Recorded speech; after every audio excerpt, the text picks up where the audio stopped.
Hi, I'm Dr. Tiffany Townsend, I'm Dr. Saritha Williams, and you're watching In the Wild Wild TV.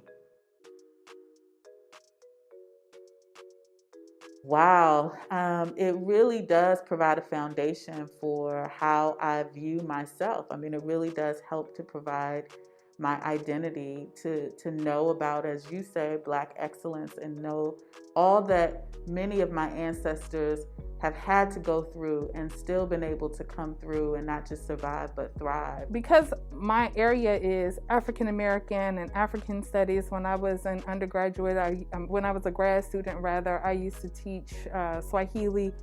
I am a Kwanzaa celebrator. This is just, it's what I do.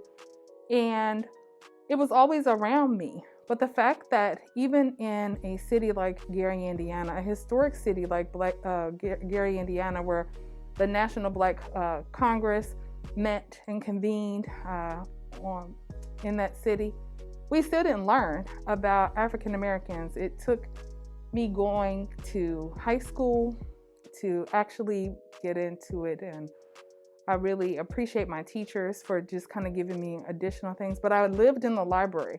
So even in elementary school, I was always in the library. I read everything just voraciously. And when I stumbled into Nikki Giovanni and Sonia Sanchez and Gwendolyn Brooks and all of those poets of the 1970s and before, I was hooked. And so I just kept doing it. And so it just makes a natural progression for me to come and devote myself to studying this kind of a deep dive. And so when I was in graduate school, I wanted to not only study African American authors, but Caribbean and those African authors on the continent. And so that was the reason for comparative literature, so that I wasn't just studying African Americans. So if I connect that back to why is this important to me? Because I want to know myself. I want to understand our history.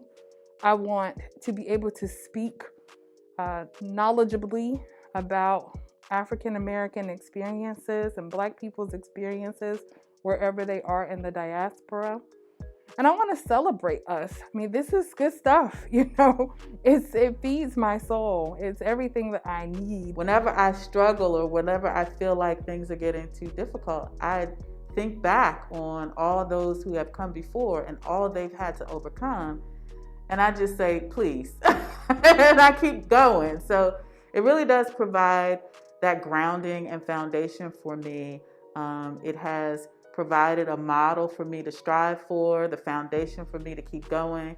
And so it really is incredibly important for how I identify. Gwendolyn Brooks is my favorite poet of all times. I respect her and admire her so much. She has a book. It's not a poetry book. It's a novella. It's called Martha. And I love that book because in it, the title character talks about these dandelions in her yard. And she asks this really profound question, why do people see dandelions as weeds instead of these beautiful flowers? And she compared herself. She saw kind of a kinship, a connection with those dandelions, that people didn't really respect her or value her like we don't respect dandelions. And so I think about that, and it's just so deep to me. And so I think about that, and I'm always drawing dandelions and just kind of thinking about this. And the reason she liked those dandelions because they were strong and resilient. They could survive no matter what you do. Dandelions, you can mow the lawn, you can put weed killer out, and they come back. And so she kind of used that as a metaphor for Black women's experience in the States. Again, I always kind of think about our ancestors and what they've gone through, and just thinking about the many who have been unnamed, who have paved the way for us. I get inspiration from that and knowing that. But more personally, even in my own family, I had a lot of trailblazers, and I wasn't even aware of the significance of that. My grandmother went to school and got her college degree in the 30s.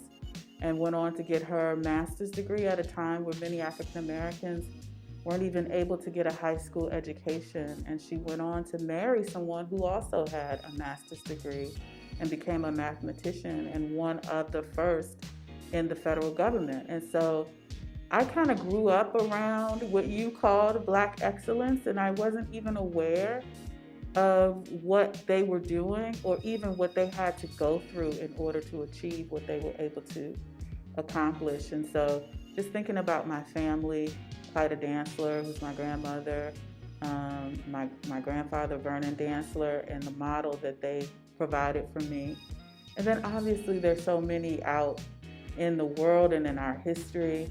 You know, I think about the Black history makers now, right? Amanda Gorman, the fact that she's going to be an inspiration to so many.